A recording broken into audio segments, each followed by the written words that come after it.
നമ്മുടെ പാഠ്യപദ്ധതിയിലെ 9ാം ക്ലാസ്സിലെ മുഖ്യപാഠത്തിൽ ഈ കാണുന്ന ഈ അമ്പലവും ഇതിൻ്റെ പരിസരങ്ങളൊക്കെ എന്താ പറയുക പഠിക്കാനുണ്ട് പിള്ളേർക്ക്. PSC പരീക്ഷയായിട്ട് ബന്ധപ്പെട്ടുകൊണ്ട് കിടക്കുന്ന ഒരു സ്ഥാപനമാണിത്. ഹായ് ഗായ്സ്, എല്ലാവർക്കും നമസ്കാരം. നമ്മുടെ പുതിയൊരു വീഡിയോയിലേക്ക് ഏവർക്കും സ്വാഗതം. അപ്പോൾ നമ്മളിപ്പോൾ ഉള്ളത് ബത്തേരിയാണ്. ബത്തേരി ജെയിൻ ടെമ്പിളിലാണ് ഉള്ളത്. അപ്പോൾ നമുക്ക് ഇതിൻ്റെ ഉള്ളിലേക്ക് പോയിട്ട് അവിടുത്തെ ബാക്കി കാഴ്ചകളൊക്കെ കാണാം. അപ്പോൾ ഞാനും ആദ്യമായിട്ടാണ് വരുന്നത്. അപ്പം നമുക്കെല്ലാവർക്കും കൂടെ ഒന്ന് പോയിട്ട് വരാം. അപ്പോൾ നമ്മുടെ കൂടെ അരവിന്ദുണ്ട്. അപ്പോൾ നമ്മൾ പോവാട്ടോ, ഉള്ളിലേക്ക് നടന്നുകൊണ്ടിരിക്കുക കേട്ടോ. ഇവിടെ കൽപ്പടവുകളാണ്, നടന്നു പോകാനുള്ള കല്ലുകൊണ്ട് തന്നെയാണ്. ജെയിൻ ടെമ്പിൾ വർഷങ്ങൾക്ക് മുമ്പ് പണിതുകൊണ്ട് അന്ന് മുതലുള്ള എന്താ പറയുക ആ രീതിയിൽ തന്നെ ഇപ്പോഴും മെയിൻറ്റെയിൻ ചെയ്തുകൊണ്ട് പോകുന്നുണ്ട് കേട്ടോ. അപ്പോൾ ഞാൻ കാണിച്ചു തരാം. ഇതുണ്ടോ, കല്ലുകൾ പാകിയിട്ടാണ് ഇതിൻ്റെ കയറി വരുന്ന എൻട്രൻസിൽ നിന്ന് ഇങ്ങനെ കല്ലുകൾ പാകിയൊക്കെയാണ്. അപ്പോൾ ഇതാണ് ഇതിൻ്റെ എൻട്രൻസ് എന്ന് പറയുന്നത്. എൻട്രൻസ് കടന്ന് ഇതാണ് ഉള്ളിലേക്ക് കിടക്കുന്ന എൻട്രൻസ് കേട്ടോ. അപ്പോൾ ഇവിടെ രജിസ്റ്റർ വെച്ചിട്ടുണ്ട്. ഇവിടെ വന്ന് രജിസ്റ്റർ പേരെഴുതി എന്താ പറയുക, നമ്മൾ വിസിറ്റിംഗ് ടൈം എന്ന് പറയുന്നത് 10 മിനിറ്റ് കേട്ടോ ഇവിടെ. അപ്പം ഇവിടെ നിന്ന് പേരെഴുതിയിട്ട് നമുക്ക് ഉള്ളിലേക്ക് പോകാം. ഇവിടെ ടിക്കറ്റും കാര്യങ്ങളൊന്നുമില്ല, അങ്ങനെയൊന്നും സ്റ്റാർട്ട് ചെയ്തിട്ടില്ല. സെൻട്രൽ ഗവൺമെൻറ്റിൻ്റെ കീഴിലുള്ള പ്രോപ്പർട്ടിയാണ്, അല്ലെങ്കിൽ എന്താ പറയുക പുരാവസ്തു സെൻട്രൽ ഗവൺമെൻറ്റിൻ്റെ പേരിലുള്ളതാട്ടോ ഇത്. ഇങ്ങനെ ടെമ്പിളിനെ കുറിച്ച് അറിഞ്ഞു കേട്ട് വരുന്ന ആൾക്കാർ ഇനിയും ഇഷ്ടംപോലെ ആൾക്കാരുണ്ട്. ഇനിയും കാണാത്ത ഒരുപാട് പേരുണ്ട്.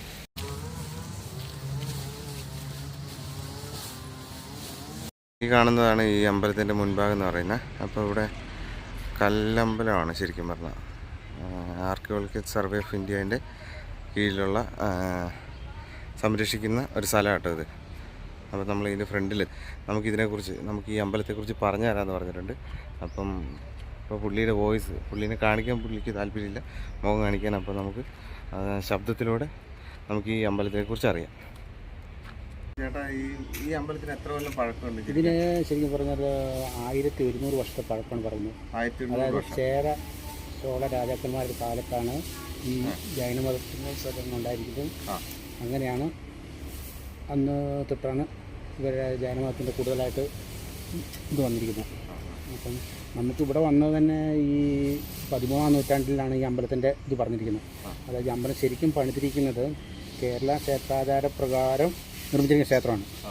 ഇപ്പോൾ ഉള്ളിലേക്ക് തുറന്ന് നിങ്ങൾക്ക് കാണാൻ പറ്റാത്തത് കാരണം നമുക്ക് പുറത്തുള്ള ഇതൊക്കെ വിഷയമൊക്കെ വെച്ച് നോക്കിയാൽ നിങ്ങൾക്ക് കാണാൻ പറ്റും. അതായത് ഉള്ളിൽ ഇങ്ങനെയാണ് അതിൻ്റെ തുള്ളത്.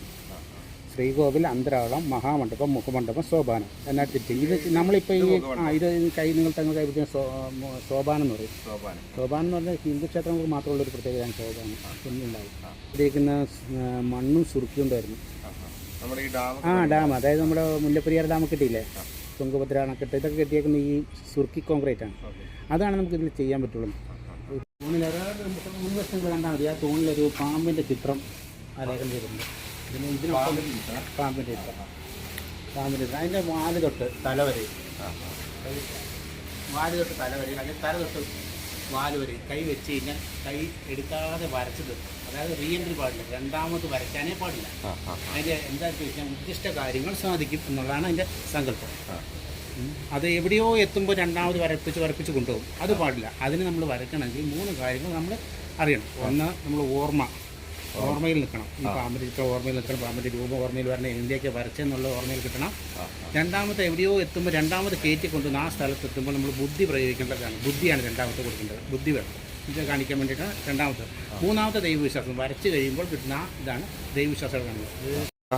ഇത് വ്യാളിയാണ്. വ്യാളി എന്ന് പറയും. ക്ഷേത്രത്തിൻ്റെ ഫ്രണ്ടിൽ എല്ലാ ക്ഷേത്രത്തിൻ്റെ ഫ്രണ്ടിൽ വേണ്ടി തന്നെ കാണുന്ന കയറി പോകുന്ന ഇത് വ്യാളി. ഇപ്പോഴത്തെ ഈ കാണുന്നതാണ് നമ്മുടെ സോപാനം എന്ന് പറയുന്നത്. ഇതാണ് സോപാനം അല്ലേ? നമുക്ക് ഇവിടെ ഉണ്ടാകുന്നപ്പോൾ സോപാനത്തിന് അങ്ങനത്തെ ഓർമ്മ വെച്ച് നോക്കുമ്പോൾ സോപാനത്തിന് മേൽക്കൂരി ഇല്ല എന്നുള്ളതാണ്. അപ്പൊ ഈ താഴെ കാണുന്നത് കൃഷ്ണശില തന്നെയാ? ഇത് കൃഷ്ണശിലയാണ് കേട്ടോ. അല്ലല്ലേ? എനിക്ക് കൂടുതലായിട്ട് അറിയണമെങ്കിൽ സുൽത്താൻ ബത്തേരിയെ കുറിച്ച് അറിയണം. സുൽത്താൻ ബത്തേരി എന്ന് വെച്ചാൽ സുൽത്താൻ ബത്തേരി എങ്ങനെയാണ് സുൽത്താൻ ബത്തേരിയുടെ പേര് വന്നതെന്ന്, എങ്ങനെയാണ് ഈ സുൽത്താൻ കോട്ടയായിട്ട് ബന്ധം, അതായത് ജൈനക്ഷേത്രവുമായിട്ടുള്ള ബന്ധം, ടിപ്പു സുൽത്താനായിട്ട് ബന്ധം, ഇതൊക്കെ ഈ കാണുന്ന ജൈനക്ഷേത്രമായിട്ടുള്ള ഇതിലാണ് ബന്ധപ്പെട്ട് കിടക്കുന്നത്. ടിപ്പു സുൽത്താന്റെ ആയുധം വെച്ചതായിട്ടാണ് പറയപ്പെടുന്നത്. അങ്ങനെ അത് ടിപ്പു സുൽത്താൻ പറയുന്നത് സുൽത്താൻസ് ബാറ്ററി ആകുന്നത് ബ്രിട്ടീഷുകാരാണ് ഇട്ടിരിക്കുന്ന സുൽത്താൻ ബാറ്ററി. അപ്പൊ അന്ന് ഇതിന്റെ ഉള്ളിൽ വിഗ്രഹങ്ങളൊന്നും ആരാധന ഒന്നും ഇല്ലാത്ത സമയത്താണ് സുൽത്താൻ ആക്രമിച്ച സുൽത്താന്റെ പടക്കോപ്പുകൾ വെച്ചതായിട്ടാണ് പറയപ്പെടുന്നത്. സുൽത്താൻസ് ബാറ്ററിയായി പിന്നെ സുൽത്താൻ ബത്തേരി ആകുകയാണ് ചെയ്തത്. അപ്പോൾ ഈ സുൽത്താൻ ബത്തേരി അറിയുന്നത് സുൽത്താൻ ബത്തേരി 5 പേരിലാണ് അറിയപ്പെടുന്നത്. ആദ്യത്തെ ഹെന്നറയുടെ വീതി എന്ന് പറയും. ഹെന്നറയുടെ വീതി അതായത് കന്നഡയാണത്, കന്നഡ ഭാഷയാണ്. അത് 12 വീതികളുടെ നഗരം എന്നാണ് അതിന്റെ അർത്ഥം. 12 വീതിയോ? 12 വീതികളുടെ നഗരം. രണ്ടാമത്തെ കിടങ്ങനാട് എന്നൊരു പേരുണ്ട്. അത് ആദ്യത്തെ വില്ലേജ് ആയിരുന്നു. ഇപ്പോഴുണ്ട് വില്ലേജ്. ആ വില്ലേജിന്റെ പേരിലാണ് അറിയപ്പെടുന്നത് കിടങ്ങനാട് വില്ലേജ്. ഇപ്പൊ സുൽത്താൻ ബത്തേരി വില്ലേജ് ആയിട്ടുണ്ട്. മൂന്നാമത്തത് നിങ്ങൾക്ക് അറിയായിരിക്കും ഗണപതി പട്ടണം. നാലാമത്തെ സുൽത്താൻസ് ബാറ്ററി. അഞ്ചാമത്തെ സുൽത്താൻ ബത്തേരി. ഇങ്ങനെയാണ് ഇതിനെ സുൽത്താൻ ബത്തേരി പേര് വന്നിരിക്കുന്നത്. പിന്നെ PSC പരീക്ഷയായിട്ട് ബന്ധപ്പെട്ടുകൊണ്ട് കിടക്കുന്ന ഒരു സ്ഥാപനമാണിത്. അതായത് പഠിക്കേണ്ട പിള്ളേർക്കും അങ്ങനെയുള്ള ഇവർക്ക് ഏറ്റവും കൂടുതൽ ശ്രദ്ധിക്കപ്പെടാനും അവർ വന്ന് ഇരുന്നിട്ട് അവർക്കിത് കണ്ട് മനസ്സിലാക്കി പോകാനും ഉള്ള ചരിത്രപ്രസിദ്ധമായ അമ്പലത്തിൽ ആണ് ഇത് ജൈനക്ഷേത്രം. അതായത് PSC പരീക്ഷയായിട്ട് ബന്ധപ്പെട്ടുകൊണ്ട് വരണമെങ്കിൽ PSC ചോദിക്കുന്നത് 3 ചോദ്യങ്ങളാണ് സുൽത്താൻ ബത്തേരിയെ കുറിച്ച് വരുന്നത്. ഒന്നാമത്തെ ചോദ്യം ചോദിക്കുന്ന ഇതാണ്: ഏറ്റവും പഴക്കുന്ന ജൈനക്ഷേത്രം സ്ഥിതി ചെയ്യുന്ന വില്ലേജ്. അതാണ് ചോദിക്കുക. ആ ചോദിക്കാൻ കിടങ്ങനാട് വില്ലേജ് എന്നാണ് പേര്. അല്ലാതെ സുൽത്താൻ ബത്തേരി വില്ലേജ് അല്ല. അതിന്റെ നോക്കേണ്ട അടിയിൽ ചോദിക്കുന്ന ചോദ്യത്തിൽ ചോദിക്കണം ഇത് ജൈനക്ഷേത്രമാണോ ഹിന്ദു ക്ഷേത്രമാണോ ബുദ്ധക്ഷേത്രമാണോ എന്ന് പ്രത്യേകം ചോദിക്കും. അപ്പോൾ നമ്മൾ എഴുതേണ്ടത് ആ വില്ലേജിന്റെ പേരാണ് നോക്കുക. പിന്നെ രണ്ടാമത് ചോദിക്കുന്ന സുൽത്താൻ ബത്തേരിയുടെ പഴയ പേരാ ചോദിക്കുക. ഗണപതി വട്ടം എന്നാണ് ഉത്തരം. അത് അമ്പലമുണ്ട്, ഗണപതി അമ്പലം താഴെ പ്രസിദ്ധമായ അമ്പലമുണ്ട്, ഗണപതി വട്ടം എന്നായിരുന്നു. പിന്നെ മൂന്നാമത്തെ 3 സംസ്ഥാനത്തിന് അതിർത്തി പങ്കിടുന്ന കേരളത്തിലെ ഏക പട്ടണം. അതാണ് ചോദ്യം. അതായത് സുൽത്താൻ ബത്തേരിയാണ്. അതിന്റെ 3 സംസ്ഥാനങ്ങൾ കർണാടക, കേരളം, തമിഴ്നാട്. ഇങ്ങനെയാണ് ഇതാണ് നമുക്കുള്ള ഈ അമ്പലമായിട്ട് ബന്ധപ്പെട്ടുകൊണ്ടിരിക്കുന്നത്. പക്ഷേ ഈ അമ്പലത്തിൽ കയറി നിങ്ങൾക്ക് തണുപ്പ് അനുഭവപ്പെടുന്നുണ്ടോ? തണുപ്പ് ഫീൽ ചെയ്യുന്നുണ്ട്. തണുപ്പ് അനുഭവപ്പെടുന്നു. അതിൻ്റെ പ്രത്യേകത എന്താ വെച്ചാൽ ഇത് കൃഷ്ണശിലയിൽ നിർമ്മിച്ച ക്ഷേത്രമായതുകൊണ്ടും പിന്നെ ഇതിൻ്റെയൊക്കെ വാൾ അതിൻ്റെ ഭിത്തി 2 ലെയറാണ്. 2 ലെയറായിട്ട് ഒരടി വീതി 2 ലെയറാണ്. അതിന് നടുക്ക് മണൽ നിറച്ചേക്കുന്നതാണ് ഈ തണുപ്പ്. ഇത്ര തണുപ്പ് കിട്ടുന്നത് നല്ല തണുപ്പല്ല. അത്ര ആധുനികമായ കൺസ്ട്രക്ഷൻ അല്ലേ? പിന്നെ ഈ അന്നത്തെ ഇതിൻ്റെ ഇത് ഉണ്ടാക്കിയ വിസ്മയം എന്നൊക്കെ പറഞ്ഞ ഒരു വിസ്മയം തന്നെയാണ്. ഇപ്പോഴത്തെ ഉള്ള എഞ്ചിനീയർമാർക്ക് ഇത് പറ്റുമോ എന്ന് ചോദിച്ചു കഴിഞ്ഞാൽ അത് നടക്കില്ല. കാരണം ചോദിച്ചു കഴിഞ്ഞാൽ ഇതിന് അതുകൊണ്ട് തന്നെയാണ് ഇതിൻ്റെ 300 മീറ്റർ ചുറ്റുള്ള ഒരു ഘടന പ്രവർത്തനത്തിനും മിഷനറി വെച്ച് ഉപയോഗിക്കാൻ പാടില്ല. ഘടന പ്രവർത്തനം നിരോധിച്ചുകൊണ്ട് 2012 അമെൻമെന്റ് ആക്ട് പ്രകാരം ഉത്തരവുണ്ട്. അതായത് 300 മീറ്റർ ചുറ്റളവിൽ 100 മീറ്റർ ചുറ്റളവ് ഡൽഹിയിൽ നിന്നും 200-300 മീറ്റർ ചുറ്റളവ് തിരുവനന്തപുരത്ത് നിന്നും ഇതിന് അനുമതി കിട്ടും.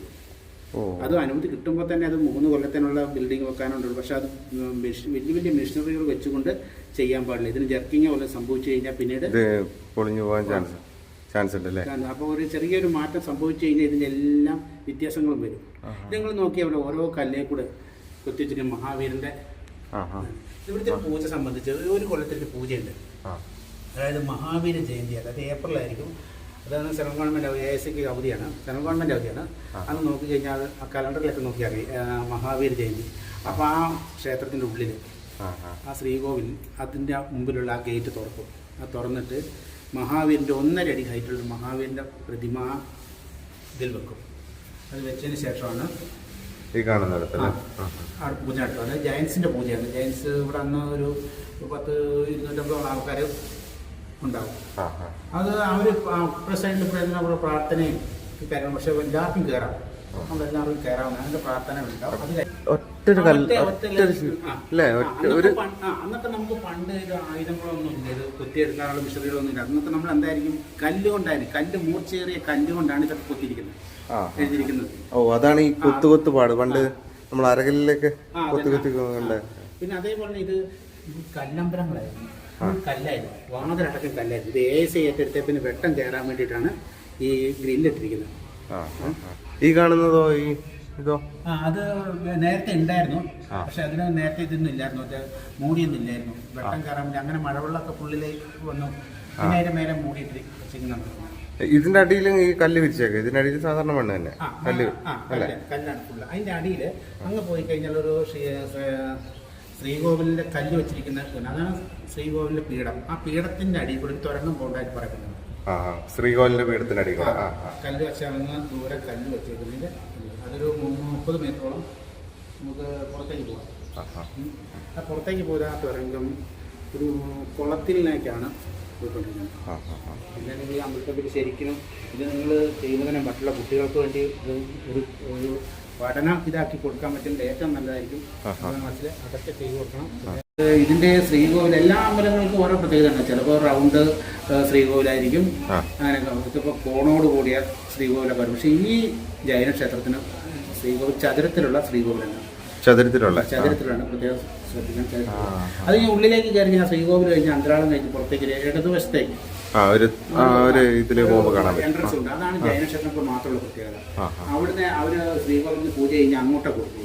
പക്ഷെ ഹിന്ദു ക്ഷേത്രങ്ങൾക്ക് അങ്ങനെയല്ല. ഹിന്ദു ക്ഷേത്രത്തിൽ നേരെ ശ്രീകോവിലിൽ കഴിഞ്ഞാൽ നേരെ മുൻവശത്തേക്ക് അത് എല്ലാവർക്കും മനസ്സിലാകുന്ന ഇതാണ്.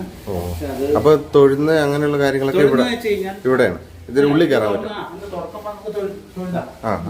അതപ്പോ അത് ഉള്ളിലേക്ക് കയറിയിട്ട് അപ്പൊ പ്രസാദം മേടിക്കുന്നത് തിരിച്ചിതിൽ ഇറങ്ങി അപ്പുറത്തോടെ വരണം അല്ലേ? ഈ കയ്യിന് എന്തൊരു പ്രത്യേകത മഹാവീരൻ? ഇത് എല്ലാവരും മിക്കവരും പറയുന്നത് കണ്ടിട്ട് അവർക്ക് സംശയം കൊടുക്കുന്ന ഇത് ശ്രീബുദ്ധനാണെന്ന്. പക്ഷേ ഈ ശ്രീബുദ്ധനല്ല ഇത്. ഇത് ഈ തീർത്ഥങ്കരന്മാർ 24 തീർത്ഥങ്കർ 24ാമത്തെ തീർത്ഥങ്കരനാണ്. അവർ 2 വിഭാഗക്കാരാണ്. അതായത് വസ്ത്രം ധരിച്ചവരും വസ്ത്രം ധരിക്കാത്തവരും. ഈ അമ്പലം വസ്ത്രം ധരിക്കാത്ത ആളുടെ പേരിലുള്ളതാണ്. അപ്പോൾ ഇത് വസ്ത്രം ധരിക്കാത്ത ഇവരെ തപസ് ശ്രദ്ധിക്കുക. ഇവരുടെ വലത് കൈയും വലത് കാലുമായിരിക്കും മേലെ. പക്ഷെ ശ്രീബുദ്ധന്റെ വരുമ്പോൾ ഇടത് കൈയും ഇടത് കാലുമാണ് മേലെ. അതാണ് നമ്മൾ ഒരു ഏറ്റവും ശ്രദ്ധിച്ചാൽ മതി. അപ്പോൾ നമുക്ക് മനസ്സിലാക്കാൻ കഴിയും. അതാണ് ഇതിനകത്തുള്ള പ്രത്യേകത. പിന്നെ ഈ കാണുന്നതെന്ന് വെച്ചാൽ ഇവിടുന്ന് കുഴിച്ചെടുത്തിട്ടുള്ള ഇവിടുത്തെ എന്താ പറയുക അമ്പലം കുഴിച്ചെടുത്തപ്പോൾ കിട്ടിയ സാധനങ്ങൾ ഇവിടെ എടുത്ത് വെച്ചെന്ന് മാത്രമേ ഉള്ളൂ. ഈ കാണുന്നത് അമ്പലത്തിൻ്റെ ഫ്രണ്ടിലെ കവാടമാണ്. അപ്പോൾ ഇതിൽ ഒരു സ്ഥലത്തുണ്ടായിരുന്നൊരു സാധനമാണിത്. ശരിക്കും വ്യാളിയാണിത്. അങ്ങനെ ഇവിടെ കിട്ടിയ സാധനങ്ങളാട്ടോ. അതായത് ഇവിടുത്തെ അമ്പലത്തിൽ അതായത് മുകളിൽ ഇരുന്ന സംഭവങ്ങളൊക്കെ അത് പൊട്ടിപ്പോയതുകൊണ്ട് ഇങ്ങനെ എടുത്തതാണ്.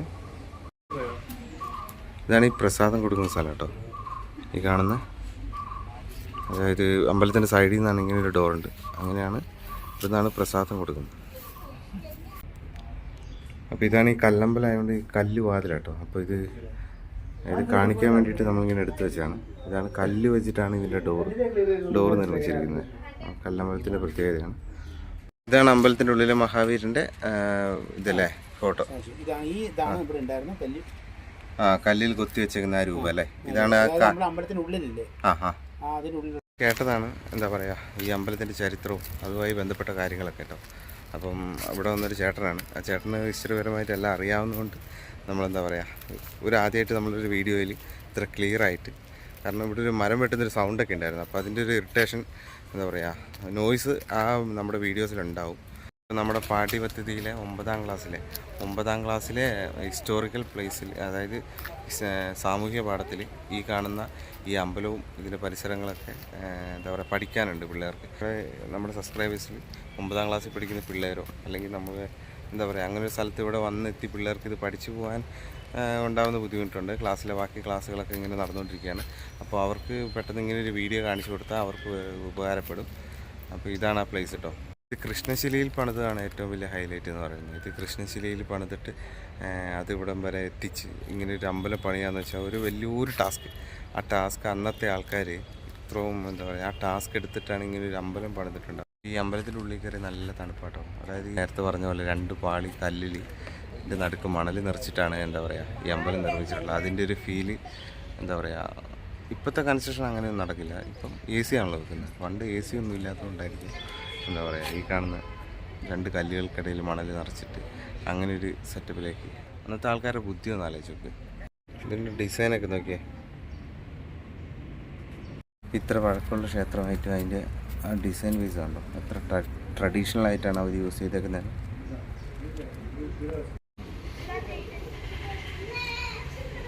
അപ്പോൾ ഈ കാണുന്നതാണ് ഇതിൻ്റെ ലെഫ്റ്റ് സൈഡ് കേട്ടോ. അപ്പോൾ ലെഫ്റ്റ് സൈഡിലാണ് നമ്മൾ എന്താ പറയുക നമ്മൾ ഇത്ര നേരം പറഞ്ഞുകൊണ്ടിരുന്ന ശ്രീകോവിലും ശ്രീകോവിലിൽ നിന്ന് പുറത്തേക്ക് കൊടുക്കുന്ന പ്രസാദം കൊടുക്കുന്ന സ്ഥലവും. അപ്പോൾ ഈ കാണുന്നതാണ് ആ പ്രസാദം മേടിക്കുന്ന സ്ഥലം കേട്ടോ. അപ്പോൾ ഇങ്ങനെ തൊഴുതു വന്ന ആൾക്കാർ സാധാരണ അമ്പലങ്ങളിലൊക്കെ ഫ്രണ്ടിലേക്കാണല്ലോ നമുക്ക് എന്താ പ്രസാദം തരിക. അപ്പോൾ ഇവിടെ അങ്ങനെയല്ല. അപ്പം ഇതിൻ്റെ സൈഡ് ഭാഗത്തു നിന്നാണ് നമുക്ക് പ്രസാദം തരിക. ഇടയിൽ മണലുണ്ടെന്ന് പറഞ്ഞല്ലോ, അതേപോലെ ഇതിൻ്റെ ഉള്ളിൽ ഇത് തമ്മിൽ കണക്ട് ചെയ്തേക്കുന്ന സുർക്കി എന്ന മിശ്രിതമില്ലേ, നമ്മുടെ ഈ ഡാമും കാര്യങ്ങളൊക്കെ പണിത് ആ സുർക്കി ഉപയോഗിച്ചിട്ട് ഒക്കെയാണ് ഇത് കണക്ട് ചെയ്തേക്കുന്നത് കേട്ടോ.